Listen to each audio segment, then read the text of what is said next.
Bien-aimés de Dieu, chers frères et sœurs en Christ, bonjour. Un petit partage autour des textes bibliques qui nous sont proposés ce dimanche 22 septembre 2024, 25e dimanche du temps ordinaire année B.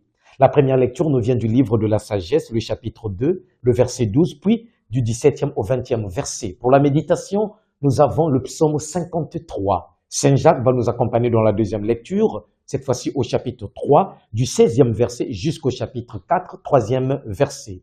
Pour l'évangile, nous avons Saint Marc, le chapitre 9, du 30e au 37e verset. Pour notre méditation, qu'est-ce que nous pouvons retenir?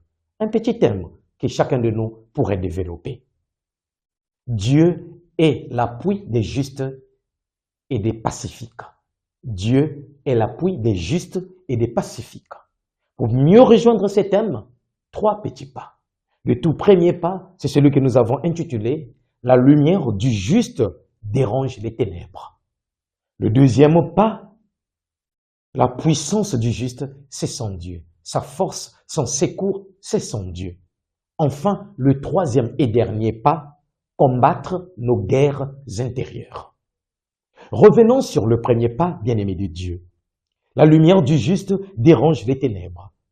À ne regarder que la première lecture qui nous est présentée aujourd'hui, le livre de la sagesse, chapitre 2, nous découvrons un peu ce qui est intéressant ici, la définition, on pourrait dire, d'injuste.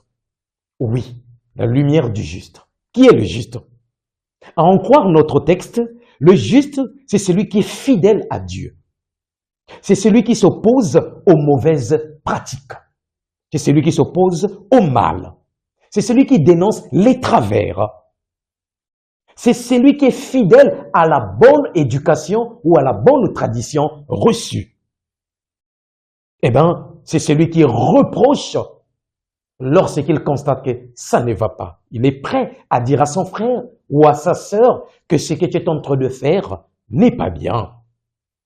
Ensuite, rejoignons effectivement la deuxième lecture de ce jour. On dirait que le juste, c'est celui-là qui est sans hypocrisie ou qui fuit l'hypocrisie. Rejoignons l'évangile, on dira que le juste, c'est celui-là qui ne cherche pas les premières places. Tout ce qu'il sait faire, c'est de compter sur son Dieu, c'est se mettre au service des autres. Conscient que c'est en servant qu'il prend justement l'attitude de son Seigneur qu'il sert, c'est-à-dire Jésus qui a livré sa vie jusqu'à nous servir, jusqu'à mourir. Un tel agir. Quelqu'un qui est prêt à agir comme nous venons de décrire tout à l'heure, s'il vous plaît, bien-aimés de Dieu, n'est pas toujours apprécié, n'est pas toujours accepté par tous. Car, ne l'oublions pas, en agissant tel que nous venons de décrire, nous sommes en train de vivre notre identité de fils de Dieu. Nous avons été créés pour la lumière, nous avons été créés pour dénoncer ce qui ne va pas. Et d'ailleurs, notre baptême nous avait conféré le titre de prêtre, de prophète et de roi. Revenons sur celui de prophète. Le prophète, c'est celui qui dénonce les travers et qui annonce. Annoncer la bonne nouvelle, mais en même temps aussi dénoncer quand il ne va pas. Et donc, soyez-en sûrs que lorsque nous allons prendre l'attitude de ceux-là qui sont capables de dire que ça, ce n'est pas bien, je ne le fais pas, autrement dit, ramer à contre-courant de ce que nous offre le monde actuel, eh bien, tous ne vont pas toujours nous applaudir. Nous aurons des gens qui vont nous haïr. Ça me fait penser à un texte. C'est le texte, n'est-ce pas, de Jérémie chapitre 11, du 19e au 20e verset.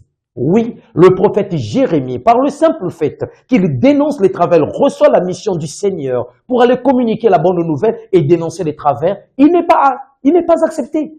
Il est combattu. Jusqu'à ce qu'effectivement, lisant le texte, on nous fait comprendre que les méchants, ceux qui sont contre évidemment ce qu'il est en train de faire, vont dire quoi? Eh bien, arrachons-le, éliminons-le, effaçons son nom, qu'on ne parle même plus de lui. Ça rejoint la première lecture de ces jours. Ceux qui méditent le mal se disent eux en eux-mêmes, attirons le juste dans un piège, car il nous contrarie, il s'oppose à nos entreprises, il nous reproche de désobéir à la loi de Dieu et nous accuse d'infidélité à notre éducation. Justement, c'est cela. Lorsque le chrétien est un vestige réellement de la lumière du Christ, il ne peut pas permettre qu'autour de lui, ses frères et sœurs continuent à agir comme s'ils étaient encore, n'est-ce pas, sous l'emprise de la chair. Il faut dire non. quand il faut dire non, il faut dénoncer quand il faut dénoncer.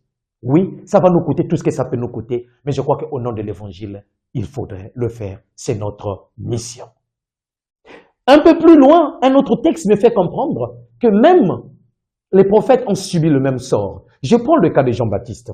Prenez un peu Marc chapitre 6 du 14e au 20e verset. Vous avez deviné qu'il s'agit de la mort de Jean-Baptiste.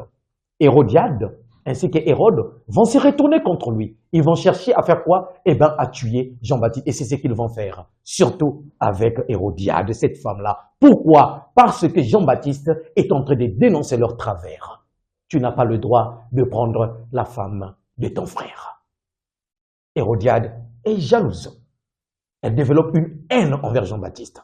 Et l'occasion va s'offrir le jour de la fête d'Hérode, lorsque sa fille va danser. Voilà le cœur de l'homme. Voilà ce qu'effectivement le juste dénonce. Et c'est notre mission aujourd'hui en tant que baptisés. Conscients qu'évidemment, si nous agissons ainsi, nous confortons que nous sommes les fils de la lumière. Et nous serons toujours persécutés. Jésus nous l'a rappelé, Matthieu chapitre 5, verset 11. Heureux êtes-vous lorsque vous êtes persécutés. Et vous comprenez qu'en disant heureux êtes-vous lorsque vous êtes persécutés, notre force ne vient pas de nous-mêmes, notre force vient de l'Éternel. Deuxième pas de notre méditation. La puissance du juste, sa force, c'est son Dieu. Il s'appuie sur son Dieu. Reprenons un peu le psaume qui nous est proposé aujourd'hui. Le psaume 53 commence en ces termes, où nous dit quelque part, « Le Seigneur est mon appui entre tous. Le Seigneur est mon appui. » Au début, c'est un cri, il lance un cri. Mais ensuite, il dit, « Le Seigneur est mon appui. » Autrement dit, ma défense viendra de mon Dieu. Ça me fait penser encore à un texte que nous avions déjà commenté le dimanche passé. Jean chapitre 15, verset 21. J'ai été persécuté, on va vous persécuter. Mais celui qui, évidemment, va persévérer, évidemment, il sera sauvé. Il recevra le salut. Et ça, nous le retrouvons dans Matthieu chapitre 10, verset 22. Vous serez persécutés, vous serez haïs, on va vous rejeter en mon nom. Soyez-en sûrs que si vous tenez bon, moi je serai avec vous. Autrement dit, c'est Dieu lui-même qui prendra une fois de plus notre défense. La force du juste, c'est son Seigneur. Il sait qu'il est capable de dénoncer parce qu'en lui, ce n'est plus la chair qui agit, ce n'est plus le monde qui le pousse, mais c'est l'évangile de Jésus. Et quand l'évangile de Jésus nous prend dans nos entrailles, nous prend dans tout notre être, on ne peut pas effectivement fermer les yeux face à l'injustice. Alors, vivons de l'évangile et soyons que notre force viendra de notre Dieu. Remarquons que le même psaume nous donne de comprendre que dans cette dynamique de confiance envers Dieu, nous avons là trois mouvements. Mouvement de la foi, mouvement de l'espérance et mouvement, n'est-ce pas, de l'action de grâce. Le texte commence par un cri. Il crie, il lance un cri vers son Seigneur. Par ton nom, le texte commence, Dieu, sauve-moi. Par ta puissance, rends-moi justice. Dieu, entends ma prière, écoute les paroles de ma bouche. Prière, en ton nom, sauve-moi. Message de foi, je ne me sauve pas moi. Ce ne sont pas mes forces qui me sauvent. Bien-aimés de Dieu, face aux dangers, face aux difficultés, face aux angoisses, parfois ce ne sont pas nos propres forces qui peuvent agir. Oui, et d'ailleurs, nos forces sont limitées, tout comme nous sommes limités. Nous avons besoin d'une force supérieure, c'est la force de Dieu. Et reconnaître que chaque fois que nous avons été tirés d'une situation difficile, ce n'est pas toujours un mérite de notre part, pure grâce. Le psalmiste dit quoi? Par ton nom, par ton nom. Autrement dit, qui sauve? C'est Dieu. Qui nous libère? C'est Dieu lui-même. Faisons confiance, Dieu prendra toujours notre défense. Parole d'espérance. Tu viendras, mon Seigneur viendra. C'est-à-dire, un jour viendra où le Seigneur me libérera. Donc, il est confiant que Dieu agit aujourd'hui et Dieu finira un jour par venir le prendre, le sauver. Dieu vient à mon aide. Et c'est ce que nous dit le psaume d'aujourd'hui. Espérance.